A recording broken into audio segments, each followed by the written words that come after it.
Thank you. Zoom is my friend today. So, well, I want to welcome you all to our Creation in Crisis webinar. We're entering our third year, and this is a monthly time where we meet some of the people who are really getting down into the important issues and the nexus between spirituality and activism. And of course, we don't say activism is only being out on the street with a placard yelling angry epithets at somebody. We mean action is, doing the work to treat our planet as a sacred home and to save her from this crisis that we're in. So my partner in this is Penny Andrews, and she and I have been working on this together, and also Bob Eisenberger, who has become our internet expert. And we really rely on him to help us get the information to you well. I was a past president of Creation Spirituality. We have now Sid Hall here as the current president, so we have a good representation of our sponsoring organization, and Sid will tell us more about that later. But to begin our good work of loving this planet, I'll turn it over to Penny, who will introduce our speaker. Well, thank you all for braving the internet with us to get to this amazing opportunity to listen to Steve Martin.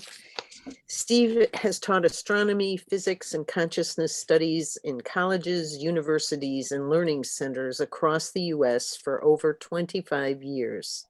Between 2003 and 2008, he studied directly with Brian Swim and others at the California Institute of Integral Studies, out of which came his first book, Cosmic Conversations, in which he held dialogues with scientists, spiritual teachers, and cultural creatives on the nature of the universe in it.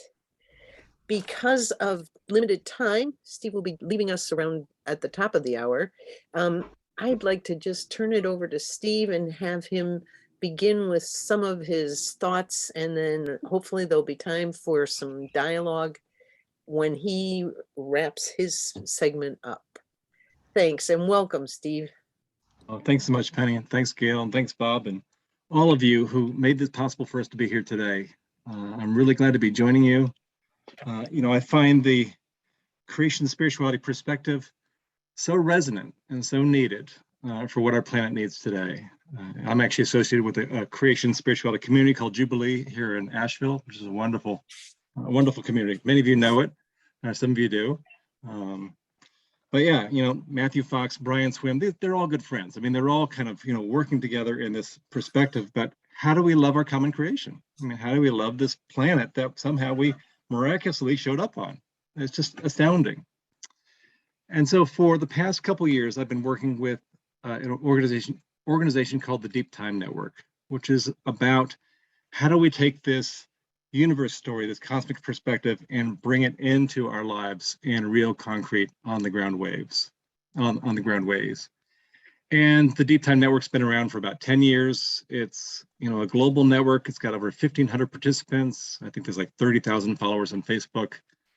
And so it's become a big presence, and I've been teaching courses with them for the past couple of years. And so we've had a wonderful global response. And it's really wonderful to see that there's a global movement taking place. Invisible, if you read the headlines, but there are people around the world who are concerned with similar issues and working with similar perspectives. And one of these perspectives is this perspective that's coming in from science, that we are interrelated with everything, right? It's all interconnected, that we're part of a large unfolding story of the cosmos. And as participants in that story, we each have a special role to play, unique to ourselves, and all of us in all creation is sharing in that story. So we have this commonality that's coming to us at a global level that spans cultures, that spans languages, that's really bring us all together with the whole dynamic of life on this planet in a very deeply intertwined way. And I'll touch on some of these perspectives in a short presentation, and then we should have time for feedback and questions. In the Deep Time Network, we talk about 4 different perspectives. right? One is the context. Like, what's the context we find ourselves in, right? We find ourselves immersed in deep time, right? We have this 13.8 billion year lineage of cosmic history that led to this moment. And then also deep space, right? We find ourselves, in this incredible galaxy, which you can see in the night sky, one of 2 trillion galaxies in just our part of the universe alone.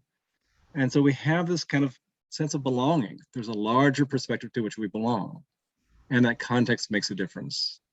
So that's one principle that I'll explore a little bit. The second one is embeddedness. We are intertwined with the entire systems of life, with all of us, with each other, with the whales, with the birds, with the ocean, with the sun, the moon, and the stars. We're intertwined with everything. And so we have this sense of belonging that's here with us every moment. And then the other dimension I'll just touch on is this dimension of interiority, right, which Thomas Berry talked about. Everything is a subject. Everything has this interior dimension, right? The subjectivity. It's got its beingness. It's got its unique perspective. If we can recognize that, there's a way of honoring the relationships that are all around us. And of course, indigenous peoples know this. We're just catching up to this with science. So it's an old view. And then the last perspective that we kind of frame our work in with a deep time perspective is action, right? What is cosmically inspired action? How can we know whether or not we're doing the work of the cosmos, right? What are kind of the benchmarks, or what are some of the signs that let us know that we're aligning our work with cosmic work, right? Especially if we're activists, if we're visionaries, if we're working in different communities. How can we know whether our work is supported by the whole and aligned with the whole? So I think it's a nice framework. It's, of course, one of many ways of conceptualizing our relationship with the cosmos. But I'm going to touch on these 4 different perspectives today, and it'll give us, I think, room for a rich presentation, for a rich discussion after this. So let me just share my screen. Thanks, Gail, for letting me do screen sharing here. And I want to start by saying that, worldview matters, right? How we perceive the world, how we frame the world in our relationship with it makes a difference, right? So if we look at this, beautiful image of a forest, one person may see this, oh, there's so many board feet of standing lumber there, right? It's a natural resource, right? Which is a terrible phrase that our society uses, that we have natural resources around us. But for indigenous people, think these are ancestors, these are family, right? And for someone else, they might see, well, this is a vision of beauty, right? It's a blessing, right? So the worldview that we bring to every situation makes a difference. And so we always have some kind of story, some kind of account of what our relationship is with the other and with ourselves. And so story makes a difference. And so the reason why this is because our worldview, right, the way that we believe the world works, and every one of us has some kind of internalized worldview, determines our values and ethics, right? Those are the things that we pay attention to, right? This is what's important. And then those values and ethics determine our actions, right? Because we act out of what we think is important, and that determines the future. So if you want to have a different future, and we certainly would like to have, certain futures over the others, given the crisis that we're in, we can change our actions. That's going to have an effect. But a bigger effect would be if we change our values. What if our cultural values were different, that we learn to value different things, right?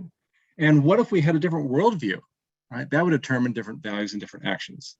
And so if you can go, to the worldview and find a more resonant, life-affirming worldview, that can have big effects downstream in terms of people's values, their actions, and the future that we co-create together.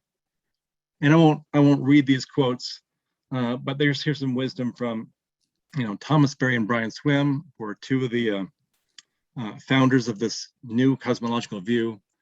I'll just touch on some things that Thomas says, right? It's a question of story, right? Right now, as a culture, we are enacting an old, dysfunctional, non-life affirming story in our civilization. And that's what's breaking down right now. And so we're, as a culture and as a civilization, we are in search of a new story, a life-affirming relationship with the cosmos and with each other that will show us our place, right? Where we belong, what's important, and how to take right action in the world. Well, I see, and many people see, that there is a story that's coming to us that's been all around us, that we find we are embedded in a cosmic context. And of course, this is only one story, only one way of conceptualizing it. Indigenous peoples have their own relationality, and we're not saying this is better than those, but this is just the story that's come to us as modern peoples from science. And of course, this is my field, which is observational astronomy. So just, we find ourselves in the solar system on a beautiful planet that we call Earth, which is part of, one of the many galaxies, which has a position with a neighborhood of galaxies, part of a supercluster, and part of the universe. So we have a location, right? We are located in a cosmic context that influences how we think about things and where we are. And then we also have a lineage, right? We didn't just show up here. We weren't just dropped from the sky, but we had a 13.8 billion lineage of life and cosmic dynamics that led to us being here today. And so if we study this, as science has, we find there's different eras and there's different activities that are taking place in cosmic history. And that, in the beginning, there was this great event, right, which people will call the Big Bang in modern science, but other people might say the flaring forth or the Great Blessing or the Great Emergence, whatever your term for it. But there's some event or activity that gave rise to everything that followed. And of course, this is from a modern astronomy textbook. It wasn't nearly as linear as this, right? It's not going in a straight line, but there's lots of twists and turns and curves and drama, right? If you want to know the greatest play that's ever happened, look at the history of the universe. Such drama, exploding stars, that's creating heavy elements, which create the foundations for more complex life. And so we find ourselves, resting on the giants of 13.8 billion years cosmic history.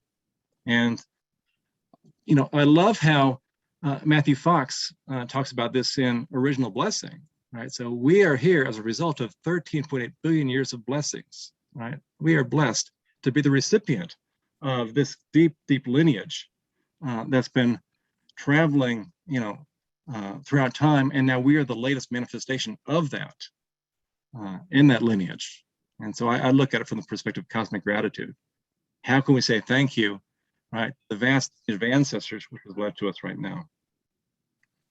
This is from a NASA tile mosaic. I'm sorry, it's not a better image, but in this mosaic, they show the history of life on Earth, where in the top left part, you have comets seeding the early ocean, you have volcanism, you have the biochemicals of life in the oceans, which eventually become more complex.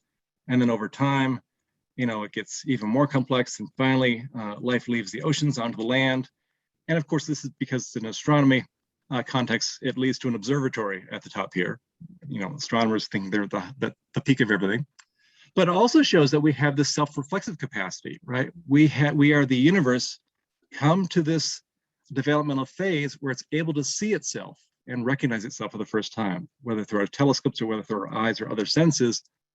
Carl Sagan said this: we are the cosmos reflecting upon itself in a particular way with this gift of consciousness or self-consciousness. And we're not the only species on Earth that has this capacity for self-reflection and consciousness. We can't think of ourselves as only that way, but we have a unique way, just as every other form of life has this unique way of perceiving the cosmos and perceiving the world around it. And so I love this image. I just discovered it the other day. It's kind of spiral shape that shows the lineage of cosmic history that's led to this moment. And look what's happening. In the beginning, we have a very simplified cosmos where there's gases and stars. And then look at the great diversity that's happening over and over and over again. And look at the diversity that we are immersed in right now. So we can see that there are processes here. Right? One is what we call differentiation. The cosmos differentiates itself into unique centers of experience. So every place in the cosmos is a place where the cosmos is striking to become more uniquely itself.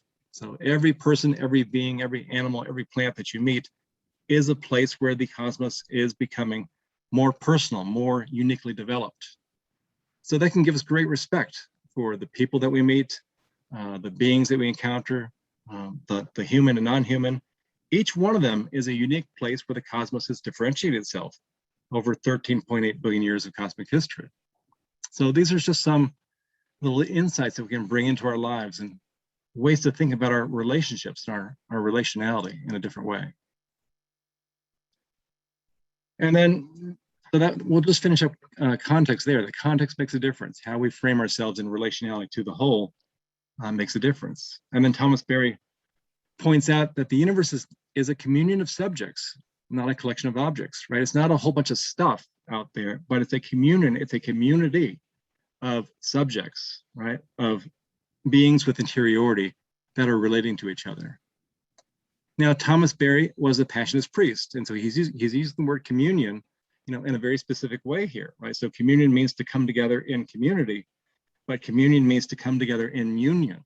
And so he's pointing to the sacred dimension, that we are in the midst of a sacred process that has an interior dimension to it, not the objectification that modern industrial culture has viewed things through, but it's much more than that. And communion is a verb. It's a process that's ongoing. So the universe seeks to deepen its intimacy with itself through interaction with itself over time. So it shows us part of what the cosmos is doing. There's an inherent relationality in being here, and that we're deeply related to everything. And we know this. This forest isn't just a bunch of standing trees. There's an interrelationality of life that's taking place, much of it below ground that we don't see with our eyes, but there's a relationality between all these organisms that goes far beyond a forest just being a bunch of trees.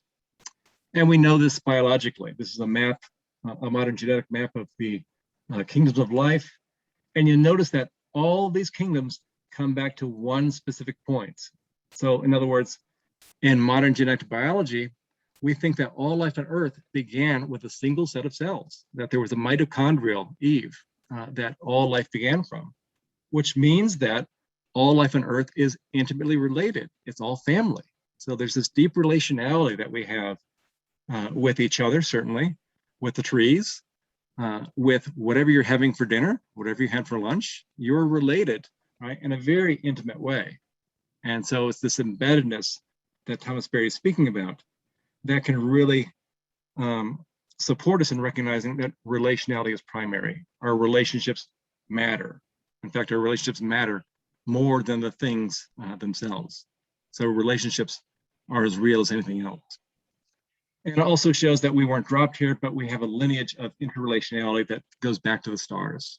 So many indigenous peoples, when they look up at the night sky, they're looking at the ancestors. And with modern science, this is true. When you look at the night sky, you're gazing back at the ancestors, the reality which gave birth to ourselves. So we have this deep interrelatedness. Isn't it amazing? And I do this with my son, just to go out at night and just tell every child you see that you're related to the stars. The stars gave birth to you.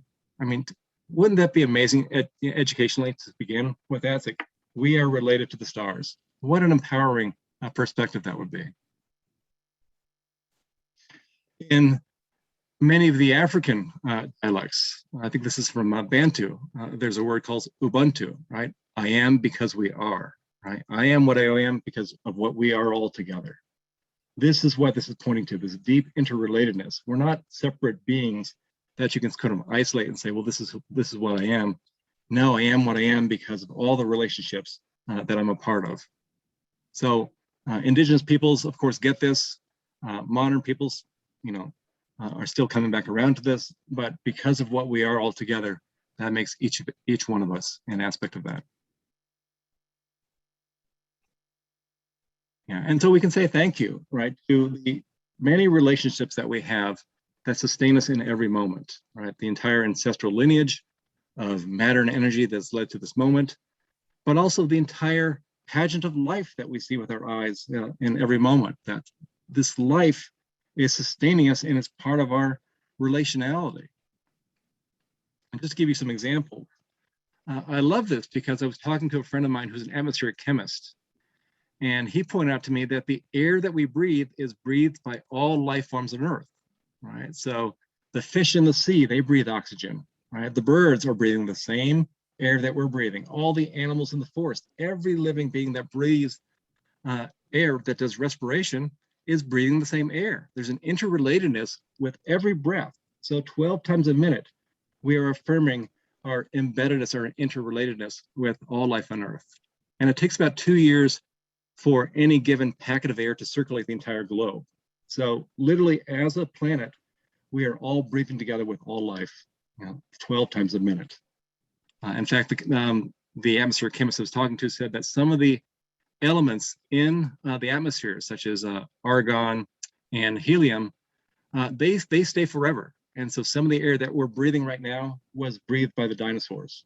It's been around that long. So we're breathing the air, not just of the living beings right now, but of all the living beings that have ever lived. So the entire history of life on Earth is present in our lungs and in the next breath right now.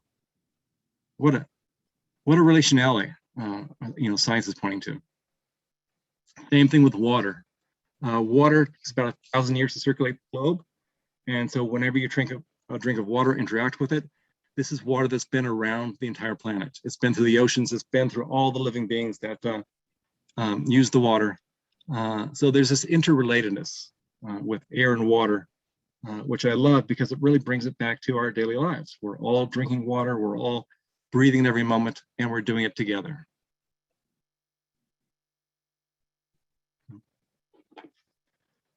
And then Thomas Berry, he's one of the framers of this perspective. He points out that everything has its own interiority. Everything has its own voice. Thunder and lightning and stars and planets. They all have their sense of beingness, their own interiority. And so we're in a profoundly relational existence. And he would say that the dynamics of the universe come down to this. There's differentiation, which is creating unique centers of cosmic action over time. There's subjectivity, which is the personalization, right? The deepening of the interiority of each being over time. And there's the communion, which is the deepening of relationships and relationality of the cosmos with itself over time. So every situation in the cosmos is articulating these three different processes. And so he would be in the camp that everything has consciousness, everything has some dimension of interiority from the beginning. And so when we're reflecting upon this, it's not necessarily, us, as Steve or Gail or Penny reflecting upon it, but it's the universe itself reflecting upon itself in the form of Steve or Penny or Gail. So it's the whole reflecting upon itself in the particular. And so given this, it gives us this framework for cosmic compassion, right? So Teilhard, who many of you know, talks about this cosmic dimension of love. Right. So only if we can love the whole with all of our hearts can we find a love that's truly fulfilling. And this is part of what he's pointing to. And so it's important to recognize that every being that we encounter, human or non-human, has this dimension of interiority. They have their own perspective, they have their own feelings, their own sensate experience of the world, including the planet itself. So how will we treat things differently? How will we treat creation differently if it's all alive, if it all has some conscious dimension of awareness? And then just to touch on the work of Drew Dellinger, if you haven't explored his work, he's wonderful. He's an activist, poet. He's got incredible poetry. And he points out that cosmology, environmental justice, and social justice are intertwined. Right? So as Thomas Berry said, that ecology is functional cosmology. So when there's a functional worldview taking place, it looks like the ecological systems that we are embedded in. And when there is good human relationships, then that's a functional cosmology. So if there's any trouble in human relationships or relationships between the human and the natural world, that's a dysfunctional cosmology. There's some assumption about our role that's being enacted in that shows that the cosmology is not complete. So it's all intertwined. And then just to kind of finish up with cosmic action, as I mentioned before, Thomas Berry would say the basic dynamics of the cosmos are these three different processes: differentiation, subjectivity, and communion. And so you can ask yourself, how is this particular situation trying to increase differentiation? So what's uniquely emerging in this interaction? How can I honor the unique gifts of all the individuals and contributors to this event? And how is this situation attempting to increase subjectivity, right? What new depth is being brought forth in myself through this interaction.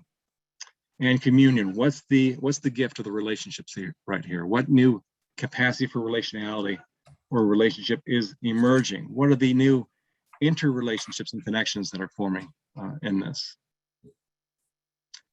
And so I just want to finish with a slide that shows, we have this cosmic perspective, which shows this kind of birth matrix out of which everything has come, which has given us the gift of this beautiful blue pearl of a planet, which of course is the expression of the whole.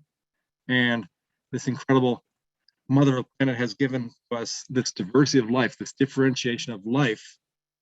And all these are intertwined, as aspects of this same dynamic process. I'm just gonna stop the share there.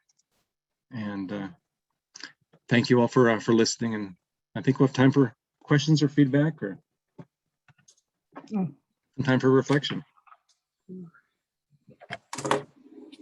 Let's see where any of this is landing. And you may want to take just a breath Yeah. to take it in. What a story we live into. Yeah. And no other moment in time really has the breadth of knowledge that we have to live into this. And sometimes that is overwhelming to me, that we get that story and we can make of it everything that needs in terms of the energy to do what is ahead, what is in this moment for us. Say we're toddler cosmologists. And you know how toddlers are, they're into everything and they're everywhere, and then sometimes they hit each other on the head to get their toy. And so there's this kind of, I think that maybe where we are, that we're reflecting on the universe and ourselves, that we're still just beginning. And the hope that I got from what Stephen said was that since we are all interrelated and we are all the cosmos together, that those other networks, organisms of thought and process, like when I saw the trees, I saw the family of trees. I understand that the trees have mothers and children, and their roots go to each other. And so taking one down is like tearing apart a family and a community. So they have something to teach us. And if we think of ourselves as being impacted with each other, then it's possible we can learn from. I guess people have said this before, but it's coming clear to me just at this moment that we could ask for their help. Those who spend time meditating and or walking in the woods, or however we do it, ask for some wisdom to come into this humanity with species, which is just learning to walk in some ways, as far as being a cosmological creature. That's so true, Gail, because we're learning as toddlers. We're kind of stumbling around right now. We're making a lot of mistakes, and hopefully we're learning how to kind of reconnect with the web of life that we're a part of, in a new way. We had to separate as a Western culture, which the indigenous people never did, but we can learn a lot about this. Yeah.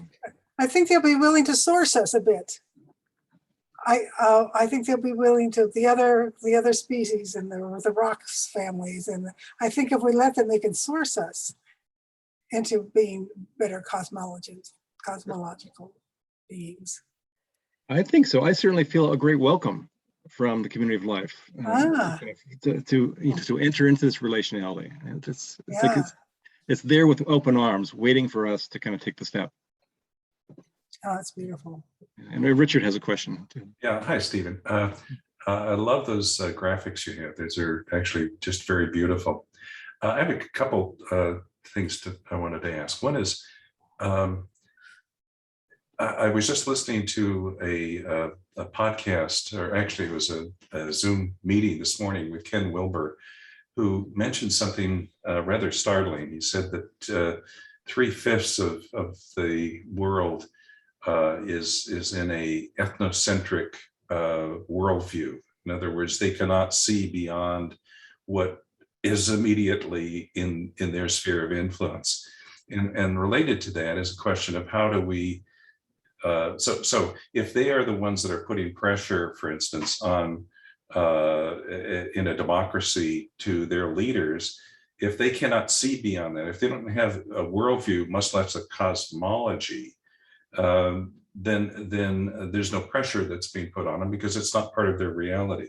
So the question really is, how do we progressively educate? And I think one of the ways is through the beauty of the presentation that you've got here. But I thought, and the other thing, I'll just ask you the second question too, and it relates to this. I went through in a book study with Deepak, some fellows where I work with here or live, and Deepak Chopra and Manaz Kafatos, I guess, who's a physicist. Yeah. And I was wondering how you saw what they are talking about, because obviously that's from a slightly Hindu perspective, and yet I think it seems very compatible with what you're talking about. Hi, just a second. I want to turn this off. Okay. Get that. There we go. There we go. Okay. Just muted. Yeah. Yeah. So Richard, you raised two really important questions. And the first one is, how do we kind of, take big action with what needs to happen? And there's lots of different ways. I mean, each one of us is allured to a particular avenue of action caused by our own response to the global crisis. But a lot of it has to do with education. It's like the stories we teach our children, make a difference, right? If we teach them to be part of a participatory cosmos, then they'll learn that they're participants. But if they're taught that their role in life is to consume things and buy things and interact in that way, that's what they're going to learn. So we have to sort of shift the culture around how we're educating the children and the ways that we're educating our children, right? We're not pouring information into them, right? But we're giving them the opportunities to actually explore and interact with the world itself. And Brian Swim talked about this a lot, when I was in class with him. He said the purpose of education is to co-mingle with the universe. Mm-hmm. That's what education is about. It's co-mingling with the universe. It's, Brian has this wonderful way of expressing things, but that really gets down to it. It's like we want to align ourselves with the dynamics of the life systems of reality, because that's really what's going to give us joy, right? Joy is participating in something larger than ourselves, and that's what's going to lead to it. Now, in terms of your second question, Deepak Chopra and Minas Kafatos, they're coming at it from the perspective of consciousness, right? Everything is, manifesting its forms in consciousness, and so that's looking at the cosmos through the lens of subjectivity, right? So that the cosmos is, one subject reflecting upon itself, and so that's one of Thomas Berry's three principles, right? So it depends what lens you're looking at through the cosmos. So if you look at it through the lens of subjectivity, and many people would go along with this kind of panpsychic view that everything is consciousness, manifesting in the particular forms that we see. That's certainly one way of looking at it. But the strange thing about the cosmos is it's very mysterious. You can't quite capture it by saying, well, this is what it is, right? Because it's much more than anything you could say about it. So you could also say, well, the cosmos is this pageant of matter and energy differentiating itself into more unique and beautiful forms over time as well. So one thing I love about it is that all of these different perspectives are just different facets of the same jewel, the different ways of experiencing this mystery that we're involved in. And so you can reflect on it from the dimension of consciousness. You can reflect upon it from the dimension of, modern cosmology and physics. You could reflect upon it from whatever spiritual tradition you're interacting with as well. And it is those things. Those are all, valid ways of looking at the cosmos and experiencing and interacting with it. So it's an important, it's important to realize that, we think, oh, this is it. This is what the cosmos is, but it's more than that, right? Our interactivity is creating our experience of the cosmos, and there's many, many ways to interact with it. As Indigenous peoples will tell you that. Yeah. It's kind of like the conversation of the difference between the mind and the brain. I mean, a scientist who's totally objective is just looking at the firing of chemical reactions, and the mind is something beyond that. It doesn't occur just in here. It's part of this whole thing we're experiencing. not experience it. Yeah, yeah. Well, and it also goes back to, Werner Heisenberg, one of the fathers of quantum physics, who said, we don't see the world as it is, we see the world as we interact with it, right? So you look for waves in the experiment, you find waves, you look for particles, you find particles. So we have a cosmos that's responsive to the way that we're addressing it, right? So if we address it in a particular way, we get a particular response back to it. So it's like, oh, you want to talk this way? I can do that, and it'll talk back to it that way. So we're not just looking at or visioning the cosmos in a certain way. The way that we interact with it determines what we're interacting with. Any comments on Sean Carroll and the multiverse notion? To me, that seems really abstract, and it's all mathematics, and it just seems that it's so abstract, disconnected. Yeah, I mean, it's a mathematical abstraction at this point, whether there's a multiverse or not. I mean, I'm just working on caring for one cosmos. That's more than enough for me at this point. So if there's many cosmoses, that's just too much for me. So I'm learning to love the Earth that we're on and think about other ones. Great. I have a question, Stephen. And it's about what's happening in the world today, and particularly the return to fascism and some of the things that I see as probably part of that 3/5 of the people who have a very different worldview and don't have this cosmological worldview for sure, or else they are so embedded in, their Christian or religious view. But anyway, what are your comments about all that, and how does this jive with this universe that we're affecting and that is, we hope, unfolding for the good? Yeah. It's hard to reconcile. Yeah. Well, during times of crises, people tend to go for what's familiar, right? It's like, oh, what did our ancestors do, or what are we used to doing, or where's the support, right? When the ground is shifting, underneath all of us, where's the support? Where can I find rest and footing? And so many people go back to, it's like, okay, this is what the world is, right? It's this kind of dead, hard matter. I know that, at least I know where I am, right? So people really don't like to feel lost. And they're feeling something that's causing that response. The astounding thing about the cosmos is that it's not a thing, but it's a process, right? It's an ongoing process. So you can say, well, this is what it is, but this is what it is now, right? And so you'll have to learn to rest in process and rest in the uncertainty of process of not knowing what's going to come next. And that's the challenge for many people, because we didn't grow up evolutionary in that kind of context. We grew up, in environments where there were seasons and there was game available at certain times. And that's not the world that we're living into. And that's not the nature of the world as it is, right? It's all process. We are process. So who am I, is only relevant in this moment. Who am I now? So people try to, support a fixed identity of themselves. I know who I am by this particular set of beliefs. And this defines who I am.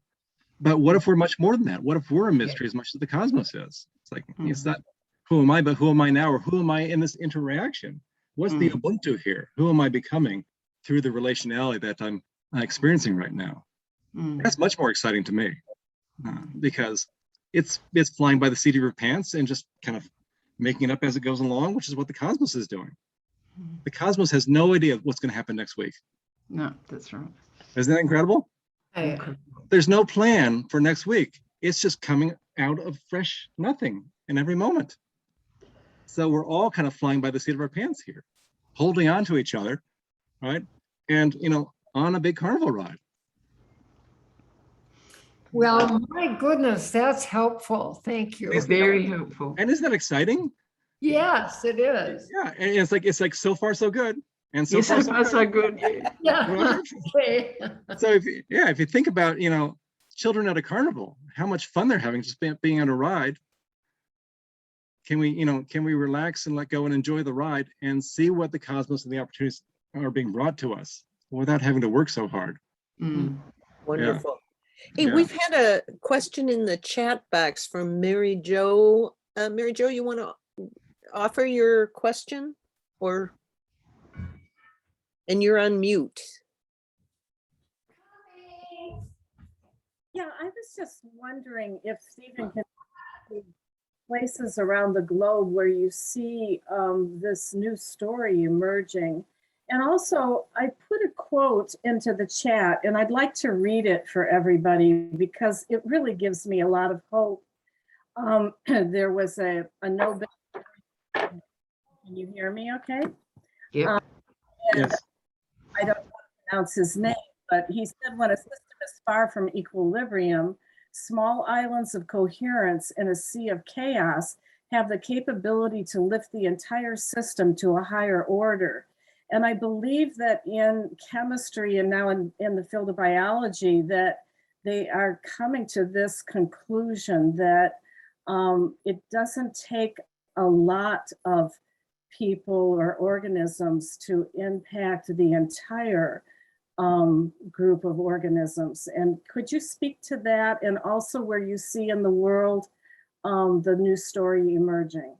Yeah, great question. So yeah, Ilya Prigogine got the Nobel Prize for chemistry for working with what are called dissipative structures and self-emergent systems. And so these are systems that are far from equilibrium. In other words, there isn't a balance, but there's a dynamic process going on. And what they find is it doesn't take, a sea change to make things happen. It just happens in, very, critical locations, where a small number of people can actually change the world. You think about the butterfly effect. That's a real effect from chaos theory. And so we are in a chaotic environment, which doesn't mean that it's all random, but it just means it's very sensitive to inputs. And so the entire world doesn't have to change for the world to change, but small numbers of people, in these centers of coherence can create large scale changes in very unpredictable ways. And so we're going to see a lot of emergence happening in the next couple of years. I predict, don't listen to all the global doom scenarios. Of course, we should pay attention to those as well, but look for the signs of hope that are coming out in many, many places around the world. And the question about where people living and enacting this new story, well, I've been working with the Deep Time Network, and I've been very inspired by this. There's 1,500 members, all from all over the world that are interested in living the new story in some very innovative ways. And we did a whole course this spring on applying the new cosmology, where we looked at examples from around the world where people are living this in new ways, lots of different areas. And that's one thing we're going to touch upon in this leadership course that we're launching in this fall, about where are people becoming leaders in this new perspective, because you can see it's an empowering perspective. The other thing about this perspective is it's non-hierarchical, right? Where's the cutting edge of cosmic creativity and generativity? It's everywhere. Each one of us is a leader in the cosmic emergence, right? So it's not so. People express frustration at, like, well, how can we get the governments to change, and how can we get 3/5 of the population to vote a certain way? That's an old paradigm, right? The new world is being born exactly where you are, because you are at the center of cosmic creativity and generativity. So each one of us is empowered as a center of cosmic action to create the new world that we want to see where we are in our own relationships. So we don't have to wait for others to change, because we are empowered by the cosmos to be a source of cosmic action, a source of cosmic blessing. So it's very inspiring. Yeah, yay us, right? This is the good news. So Stephen, how many faculty are teaching that class? Is it you and who else? Anybody else? Oh gosh, we've got Brian Swim was one of the featured speakers. We've got Ursula Goodenow. We've got Herman Green, who's done a lot of work with energy and earth law. We have Yona Frenchhawk, who's a native Cherokee wisdom elder from where I live. We've got all kinds of people from around the globe. Good, wonderful, thank you. Yeah. And, it's not just the leaders, it's all of us who are a source of wisdom for the future. One thing that we find, and you all know this from creation spirituality communities, is when you get together with a group of people who have a certain intentionality, wisdom comes out of the interaction. And so part of what we do in these deep time courses is create these opportunities for wisdom to come forth from the community itself. Right? We're all experts of some way. We're all a portal for cosmic creativity to come through. So how do we create those conditions in our lives and in our communities and relationships for this deep wisdom to come out and embodied action? And Gail and I will be saying more about that when Steve has to leave. So stay with us. Sharon writes, I keep thinking we need a new set of metaphors to describe all this, especially in change our Western religious metaphors to something more beneficial to the earth and our community. Can you say more about that? So true. Well, first of all, I want to say it was really good to see Sharon. Sharon and I were in Purpose Guides training a couple of years ago, so we know each other already. So and Stephen also knows that I write hymns, Christian hymns too. yes, yeah. Yeah. So this is a time for the creatives in our culture, right? Because we don't have adequate words to describe the nature of the cosmos that we're a part of, right? The old terms don't work anymore. So this is a time for creatives because we need new language, we need new visions, we need new metaphors to describe all the incredible things that we're discovering about the nature of the cosmos and our relationality to it. So we need new forms of liturgy, new forms of worship. The old paradigm doesn't fit, right? You think about quantum physics and what a radical, the radical relationality that is pointing to. We don't have words to describe how a particle can be in this place and in this place at the same time and related. It's just not part of our language. English is made up of nouns and verbs, right? It's the old paradigm where you have, objects and forces interact with each other the same way it's happening with English, with our language. So our language has been captured by the old paradigm. So we need new words, we need new metaphors, new phrases. So yeah, it's a time for the writers, the artists, the poets, the composers to come up with new ways of articulating what's emerging now as cosmic participants. Your use of the Great Emergence, I think, is the first time I've heard that one for the Big Bang.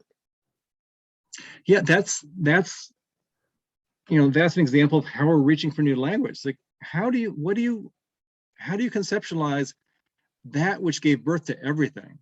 Certainly Big Bang is inadequate. I mean, that's an old paradigm, but could you say the Great Emergence, the flaring forth? Words just fail us, and yet we have, we try to say something about it. But how do you recognize, right, the sacred emergence of everything in a phrase that captures it? I don't know, but Great Emergence and flaring forth are ways that people have tried to. Original blessing would be the blessing forth. I mean, it's a time to kind of reimagine, right, our relationship with the source of things.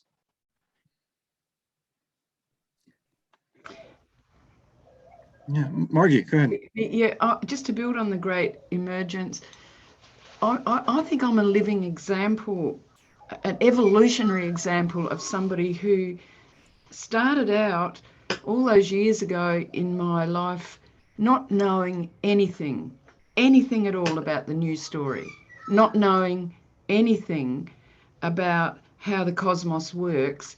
But I decided, after studying, I decided to do creation-centered spirituality retreats in the early 90s.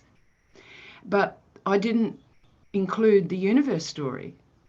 So as time goes by, the future comes to the present, and I emerged. Now I'm in a totally different place where I, on a regular basis, am sharing the story in Australia with large numbers of people who come to Zoom courses and retreats and are hearing it for the first time.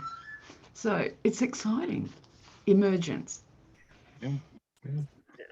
Well, and people should know that Margie's written 4 books of cosmic rituals, of ways to kind of enact this relationality with the cosmos in a sacred way. So, She's also one who during last spring's course was up like at 2 a.m. looking at the stars when we had to go on a vision quest. It was quite remarkable. I know, I'm truly devoted. Other questions, other thoughts, other responses? Is anyone totally new to this, or a lot of it feels very, very new? And if it's new to you, just raise your hand. I think many that come to hear more have already gotten their foot in the door.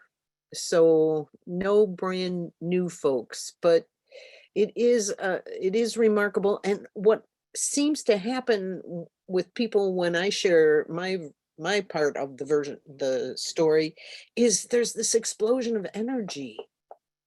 And I know that was my response when I realized my small world wasn't my small world at all.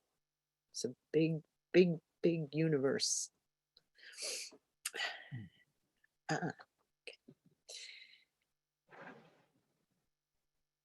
Yeah, Penny, you're so right. It is so energizing, right? To find yourself in a story that's participatory, that includes you, right? So it includes your life energy as part of the greater life energy that's flowing through everything. Yeah. How could it not be energizing? And the kids that just find such excitement in being related to a dog or a cat, or it changes everything for them. Yeah.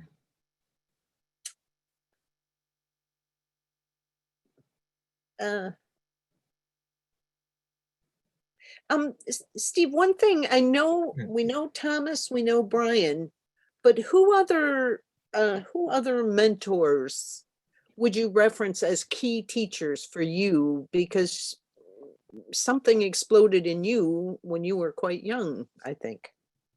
Yeah, well, even so many people have contributed to this kind of new story, new cosmology movement that's been going on for, gosh, 30, almost 40 years now.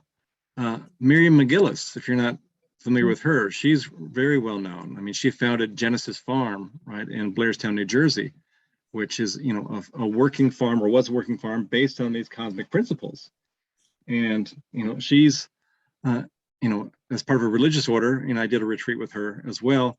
And she's invented new ways of body prayer, right? How do we pray to the cosmos every morning using our bodies? So it's not just, an insight from the neck up, but our entire body's participating in this cosmic dynamic every morning.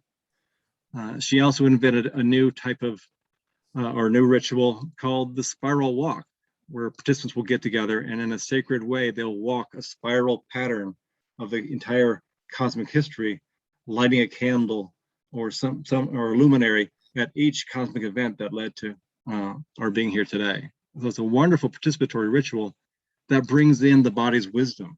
Every time, I've done the walk many, many times, and every time I learn something new or something new comes through me. So these are kind of ways of interacting with the cosmos in a sacred dimension that we're still exploring. We're still finding new ways to enact these dimensions of cosmic, of creativity and and participation. So Miriam McGillis is another one. Michael Dowd, if you know his book, he's got a wonderful book called Thank God for Evolution. Yeah. He's terrific. Yeah. And his website, thegreatstory.org, is a wonderful treasure trove of all kinds of resources, from making great story beads to the conversations he's been having with people around the globe about where do we see hope happening right now.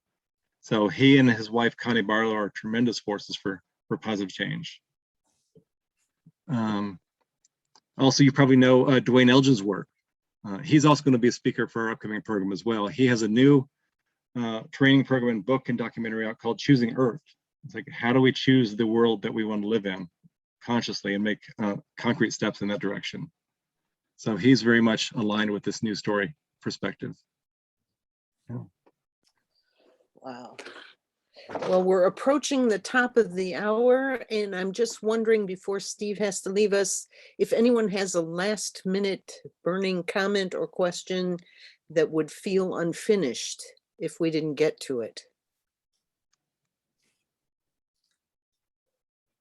I would like to share a vision I had when he described the universe spiral, because we talk about the Big Bang at the beginning of the universe, and yet where the spiral is set, it started large and then gets smaller and tighter, and more events and more events and more events and more events come to this moment. So it's almost like now is the explosion.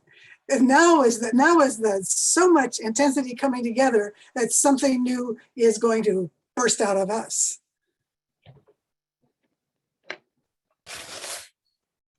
So true. And I feel that. I think many people feel that right now, that something is kind of in the wings, something is emerging, something is ready to be born.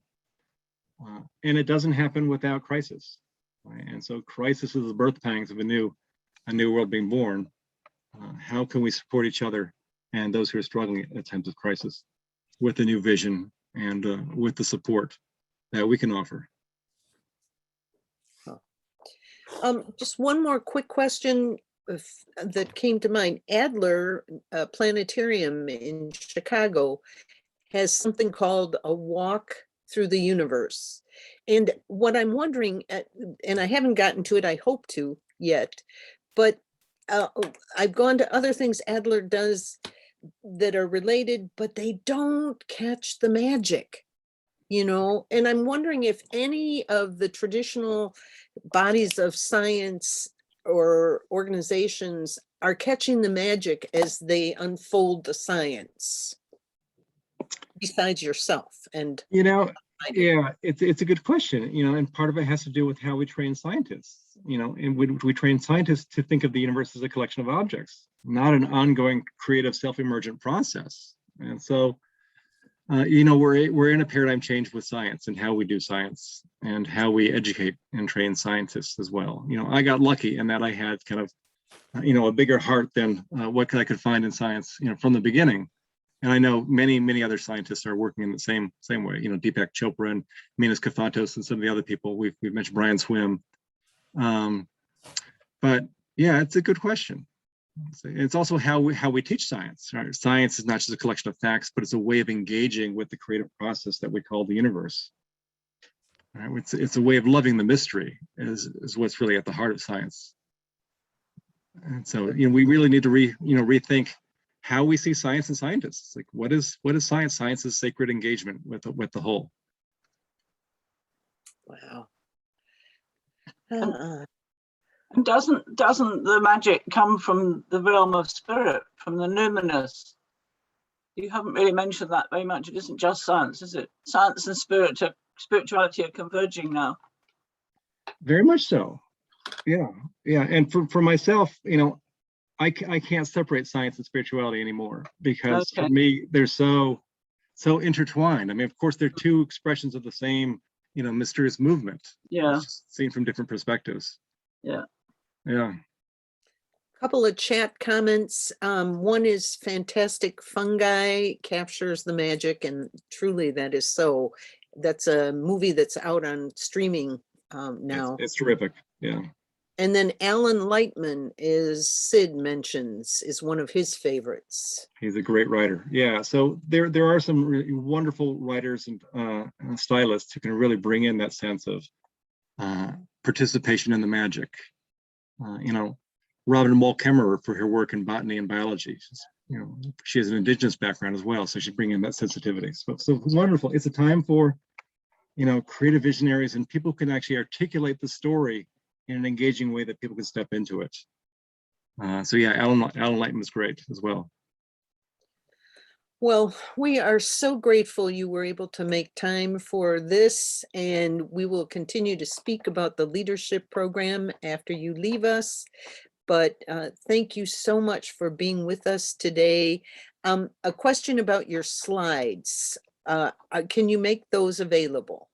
Sure. Yeah. I'll send them as a PDF so people can have access to them. So wonderful. Happy to. Thank you so much. You have a child in the wings, and we just appreciate your presence. And I think of your place at Deep Time as one of holy hospitality. Thank you. It's a lovely vision. Yeah. And thank you all for being here today and for all the work that you're doing. I mean, we're all doing the great work where we are. And so I just want to say I appreciate, connecting with communities that are doing the work where they are. And we shouldn't even call it work, but they're doing, they're doing their own part as being cosmic emergence. So thank you all. Bless you all. And I'm Thank so you, glad I could join Stephen, today. so much. Thank you. Thank Thank you. Bye for now. Thank you. Your family now. We're Great. Can't wait to come back. okay. Till next time. Bye. Wonderful. Okay, Gail, you want to take this? Oh, well, okay. So I'm wondering with from our group here that that if you would tell me what you thought about consciousness. What do you say your consciousness is? How do you experience it? What is consciousness to you?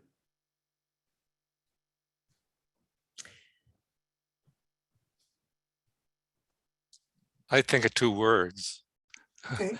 awakening and awareness.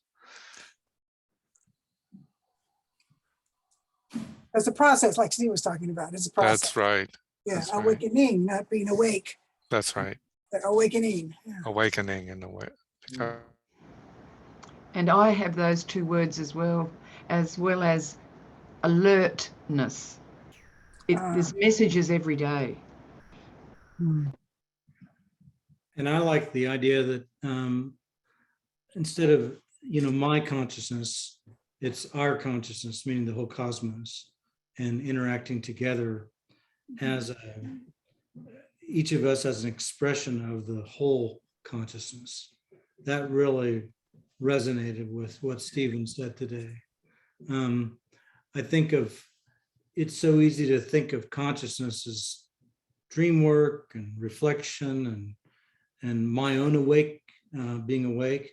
But I remember when Joseph Campbell was doing in The Power of Myth, he talked about watching a vine grow on his trellis and noticing how that vine knew to turn toward the sun, photosynthesis during the day, and to turn back in at night. He said, that's not our kind of consciousness, but he said, that's consciousness. That's very, and that really resonated and left a mark on my thinking about expanding my view of consciousness.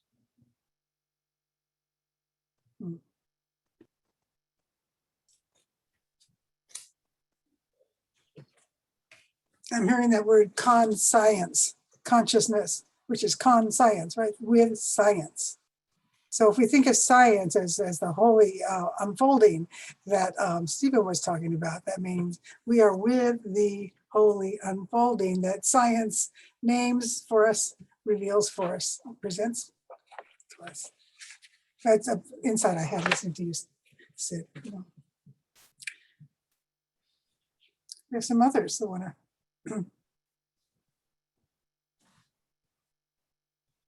add anything in. Well, this may be a good time then to continue on with Sid, telling us a little bit about creation spirituality communities that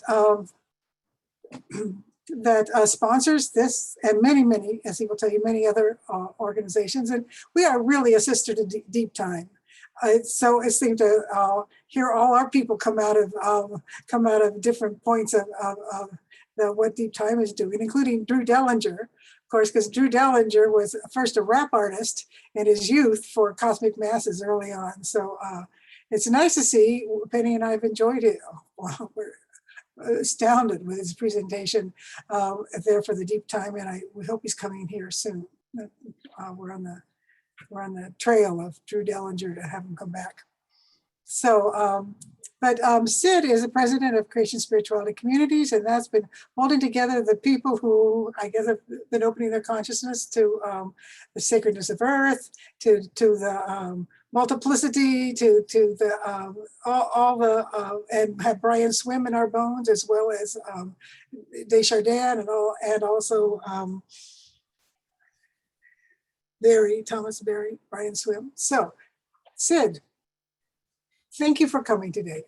Thank you for inviting me. I mean, this is so exciting, and today's discussion was just incredible. I know most of you are familiar with creation spirituality communities, and I'll just say that we are an actual board that meets monthly and explores what to do and how to in many ways. The shorthand mission statement is that we are conscious of wanting the legacy that Matthew Fox set in motion so many years ago. We want to make sure that continues, and not only continues, but expands and expresses itself in new forms, in new ways, connected with other communities that are doing things like Green Spirit in Europe, the Wild Church Network, and other groups. We provide small groups, and this would be one of those small groups. We have classes on various subjects, on leadership, on pastoral care, on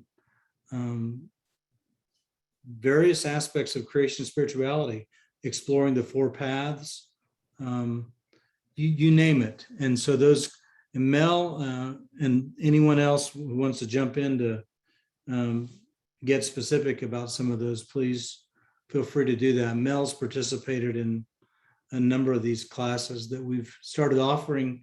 You know, when COVID, just before COVID, we thought we have got to figure out a way to become more virtual. Not realizing that everything would become virtual very quickly. And so we were sort of bouncing around in the dark, trying to figure out what to do, and just began putting classes together. Another thing that's emerged in the last year has been a weekly worship service. Roxanne Whitelight has really taken on this idea, and every Sunday evening across time zones, she's in Hawaii. It's an incredible worship service that has emerged out of creation spirituality. We're also looking at how to expand small groups, because we've got not just people that are like in Jubilee or my former community Trinity, that is a sort of a large creation-centered community, but there are people out there in the middle of Ontario or some other place that yearns to be in community with creation spirituality. And so finding ways to do small groups online especially has become super important, so that we recognize that we're all connected. We also developed a few years ago something called an Immersion Retreat, that sort of is a creation spirituality 101 that goes through a weekend retreat based on the structure of Crescio and Emmaus, but theologically is creation-centered rather than more restrictive. And we did several of those in person before COVID, and we've done some during COVID virtually. We even used the structure of the Immersion Retreat for our national gathering in January that also celebrated Matthew Fox's 80th birthday. So those are some of the things that we're doing, and we're always expanding, and we've got a new expansive board that's getting ready to emerge with new people in another month. And so we're just open to learning and growing and exploring and trying things that may or may not work in the effort to keep us connected and to keep trying to do what we can to expand this marvelous vision of creation and spirituality. So I'll sort of stop there, and if any of you have questions, you can, or if you want to add to it, please feel free to. I have a question. I've never been clear on the difference between this group and the group you're talking about, Sid. What is the difference? Their names are so similar. It's some of the same people. Gail, do you or Penny, do you want to respond to that, since you've been a part of Creation in Crisis? And You mean creation in crisis? Oh, So- creation. Do you mean creation crisis or deep time network? Creation in crisis? Yeah, creation crisis and creation spirituality. Well, that's fabulous because we come out of creation spirituality. So I'm glad that the likeness is obvious.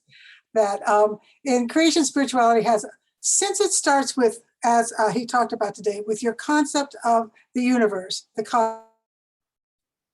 cosmos, how that works, from what it springs and what that asks of us in our lives to do. Creation spirituality then addresses all the different aspects of our lives that we have to think about it in education and ritual, and Matthew's reinventing the church. And of course, meanwhile, we're opening up to all the other different religions and finding our common paths. And there's a lot of things that creation spirituality addresses as part of the new way to understand our spiritual, our souls in relationship to the ever-flowing unfolding of the cosmos. So what we do is we are particularly focused on the spirituality or mysticism that feeds our activism in the world on behalf of what's happening, particularly now in the degradation of the earth, to see that we can hold up a more sense of its sacredness, that we can hold up together, hold up the find what people are doing. How do you do activism besides get angry in the streets? There are so many people doing so many things. And so we've taken that little slice of activism and a shared mysticism. This is an interfaith mysticism. And that's a slice of creation spirituality. So yes, Nancy, creation spirituality has many different small groups and classes and worship and that sort of thing. This is one of them. This is one class, one group that's offered out of many that is creation spirituality. And the phrase creation spirituality can be confusing, and that's been one of the problems with the language from the very beginning because of creationism and some of those kinds of things. What Matthew Fox meant by it is that all of creation is infused with spirit. All of creation, everything is, as Meister Eckhart said, a word of God. So from, if you what's the statement? If you spend enough time with a caterpillar, you'll never have to read the Bible. It's kind of like one of those kinds of deals. So that's what creation spirituality is. Sid, I think Nancy's question may have been more an organizational question, because Nancy knows about creation spirituality. She has a doctor of ministry from. Oh, okay. Yes. Oops. Okay. Oh, sorry. Oh, I'm sorry. Nancy and I were in class together. Oh, cool. Okay. So here's the deal. Creation spirituality communities is the organizational umbrella that has membership and a board and is a 501c3 and all of that. So creation spirituality communities is kind of like the big umbrella. Within that umbrella, there are many now different offerings, different groups that are organizing to do specific things. So one of the specific things is that Gail and Penny have taken on themselves this, okay, a bunch of us from CSC, Creation Spirituality Communities, are going to really address the environment because we need to do something. We cannot just confine ourselves to once a year meeting or something like that. Yeah. We want to together. That's great, Patty. Thank you. Patty, that was what I wanted to know. That's So great. it is connected as under the umbrella. Yes. It Thank actually you. came out of the 2016 gathering in San Francisco, in Berkeley. We had a gathering there, and it started actually as elders, as elder wisdom. And we spent 3 years interviewing all of our teachers who had become, had lived more since they taught us, and see how things look like from the older point of view. And that was extremely rich. And at one moment we knew things were getting dire and we needed to focus on the environment, and we switched. So a little history there. Okay, thank you. I see another question. Can you speak to the Deep Time Leadership Program and the Creation Spiritualities pod? Yes.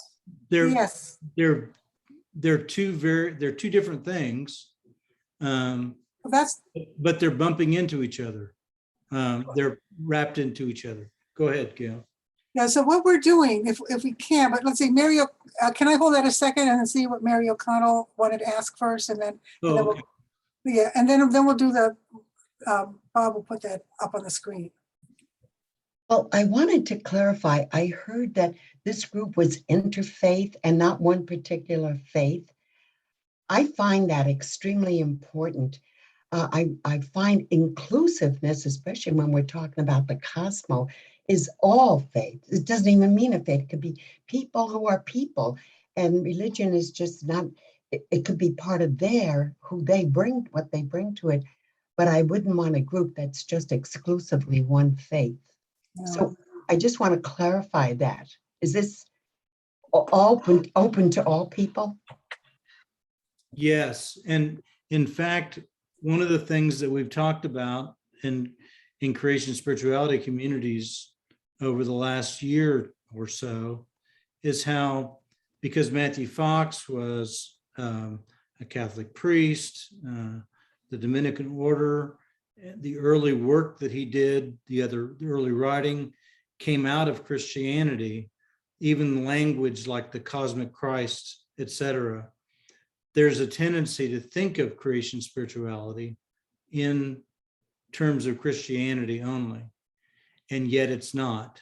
It is expansive. It's expressed in multiple religious traditions or outside of religious traditions. Good. So one of the things we've wanted to do as a board of creation spirituality communities is explore new ways to really show CSC as interfaith and not rooted or not specifically in Christianity.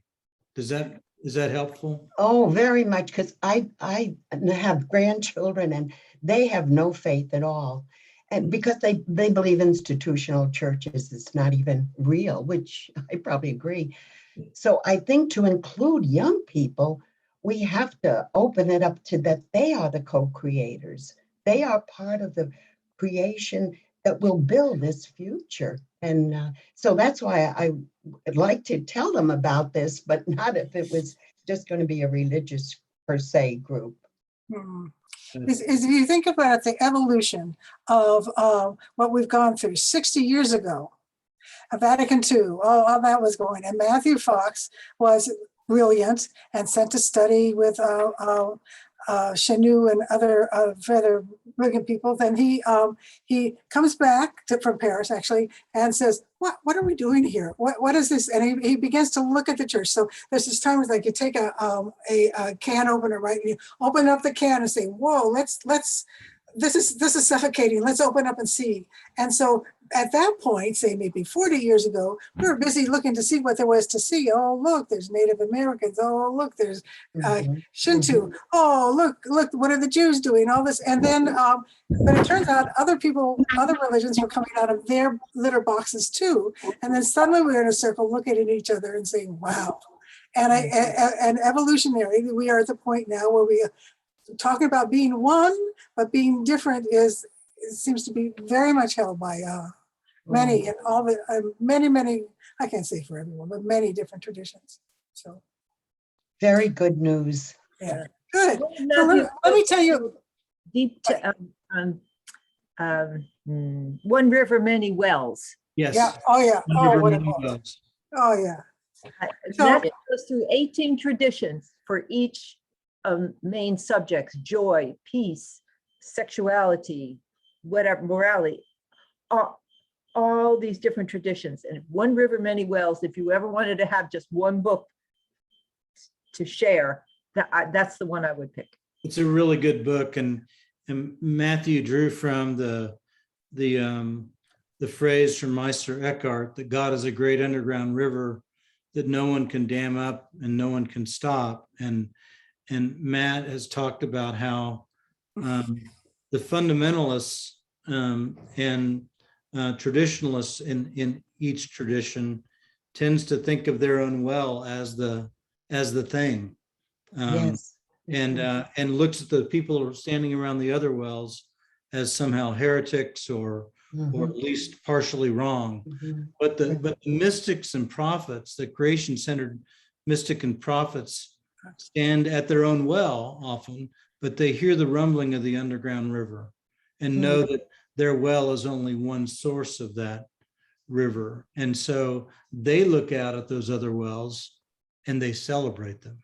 And find ways to collaborate and work together. And so I love that image. And that's one that Matt has really tried to bring forth that came out of Meister Eckhart's poetry.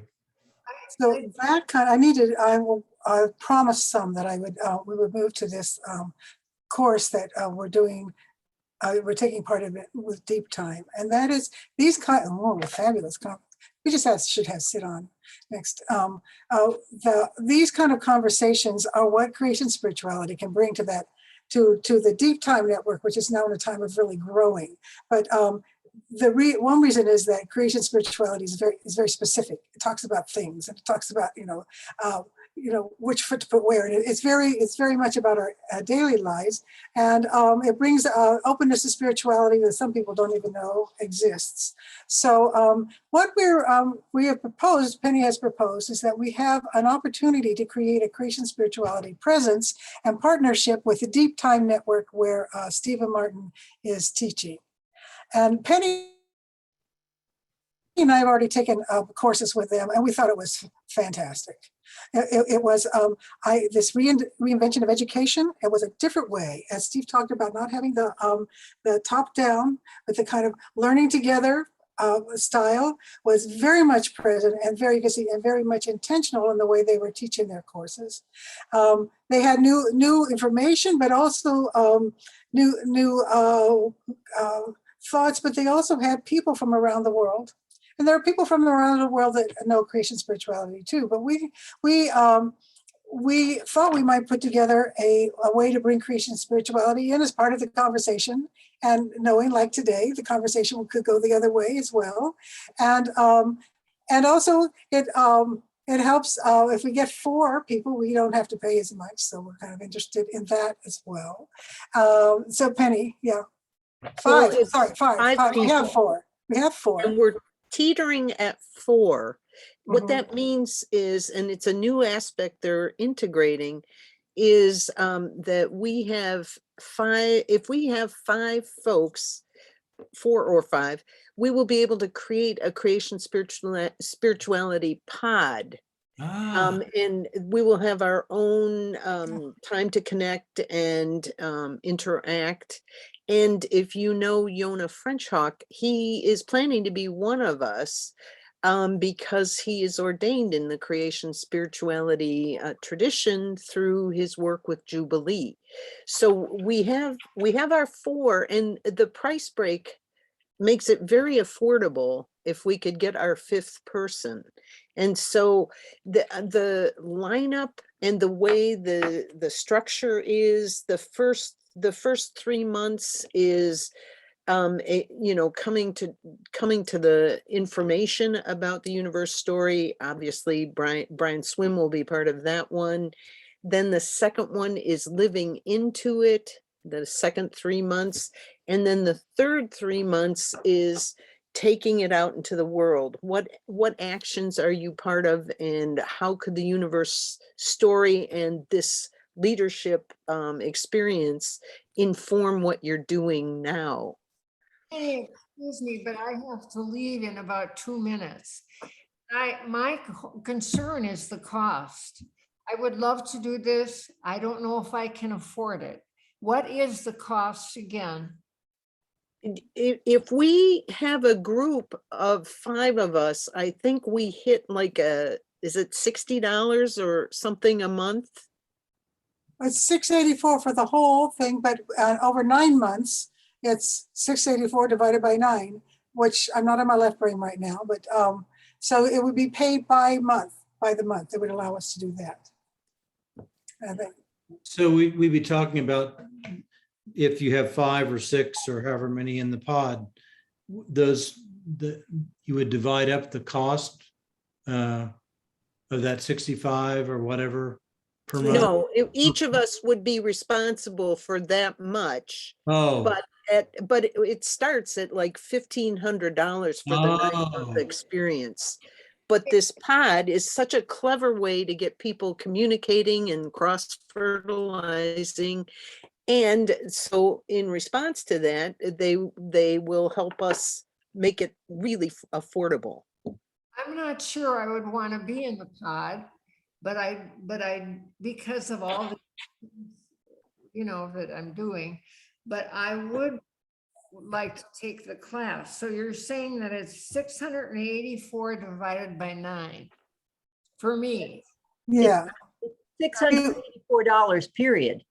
No matter how you divide it up to pay for it. Pay it per month, right? Yes, the 9 divided by, if somebody's doing the math right now. I'm doing it. And let me add this little pressure. And they think they may extend the early bird, but the early bird period ends as of right now on September 4th. So it is kind of a spontaneous decision if you haven't been thinking about it. But I would tell you, and I think Gail would share this, that what happened last spring when we took their 3-month Applying the Universe Story classes was I felt energy. And I'm learning 71. I'm going where I can find energy. And this, similar to Steve's wonderful talk today, there is no speaker that doesn't generate. Okay, there it is, the number. So it'd be 76 per month. Per month. Okay. I did put my email on the bottom, because if you tell me, I will be in touch with Jennifer Morgan, who wrote the great children's book series on who is the hub of Deep Time Network, Jennifer Morgan, who did the series. So I will need to be in touch with her if we have when we have our 5. Yeah. So if you don't remember that or Penny's email address, you can just respond to whatever email you got that got you here, and I'll get those and I'll send them to Penny.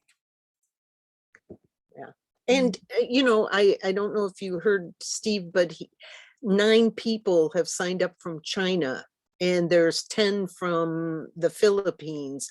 It becomes a global experience, and this is the first time I've ever been in a virtual setting with such a global presence, and that helps you think more cosmically, if you will. And find hope.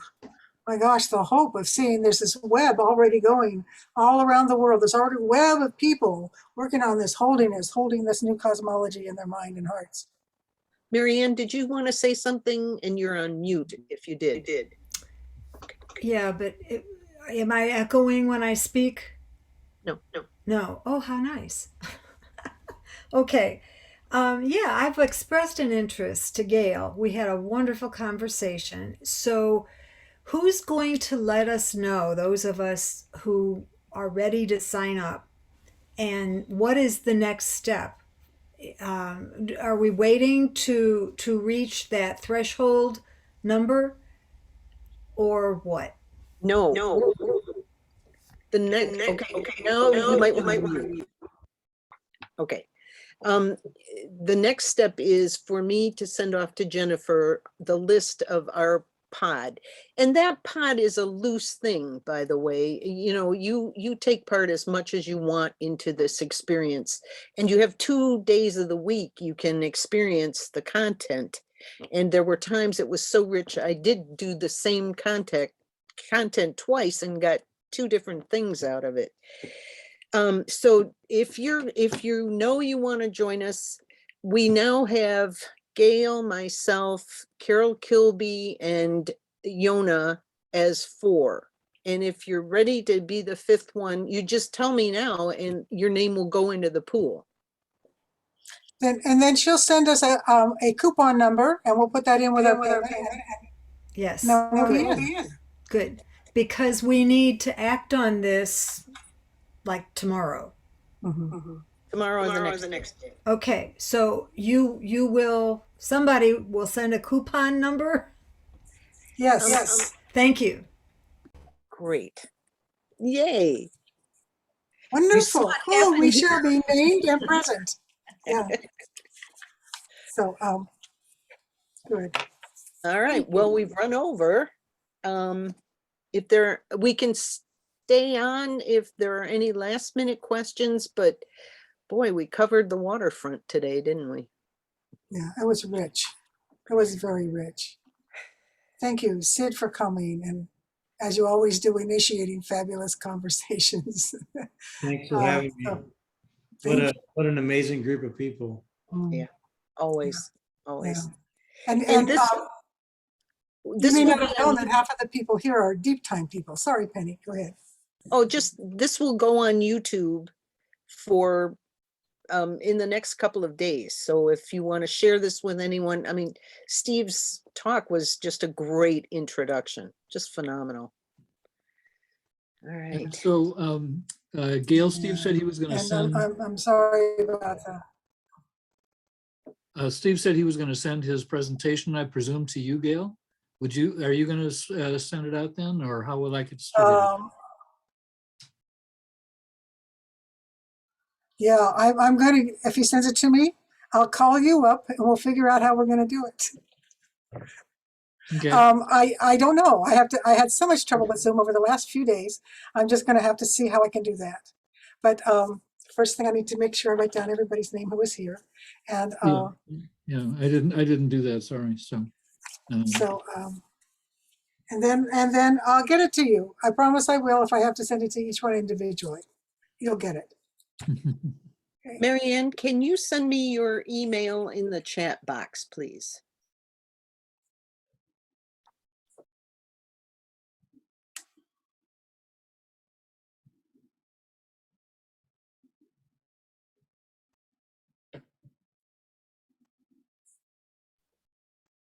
Gail, do we have a closing? I thought we were going to read the Brian Swim quotes.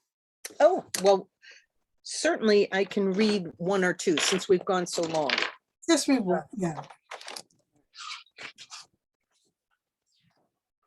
So when Steve would close, he would, during the deep time class, he would share quotes from Brian from his years with him at ICCS.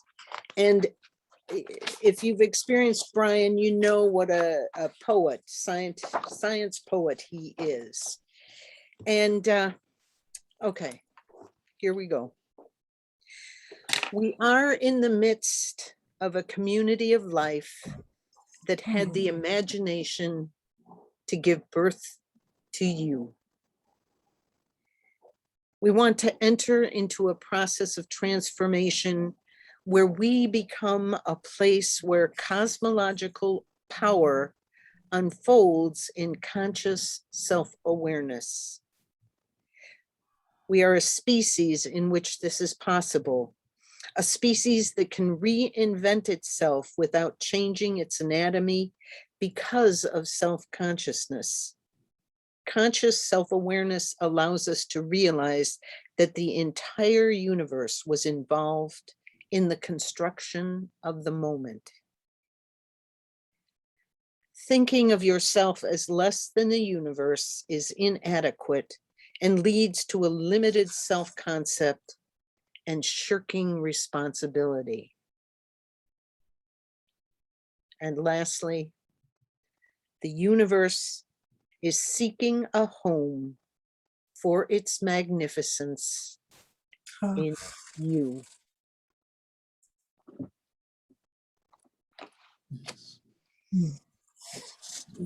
Wonderful. Well, thank you all for joining us. Looks like we're Thank mostly you family all. here now, and that's nice. Wonderful. Yeah, Bless- everybody take care. Okay. Thanks. And Gail, you can just hit stop record if you want. Okay, right. Okay. Beautiful. I recorded it to the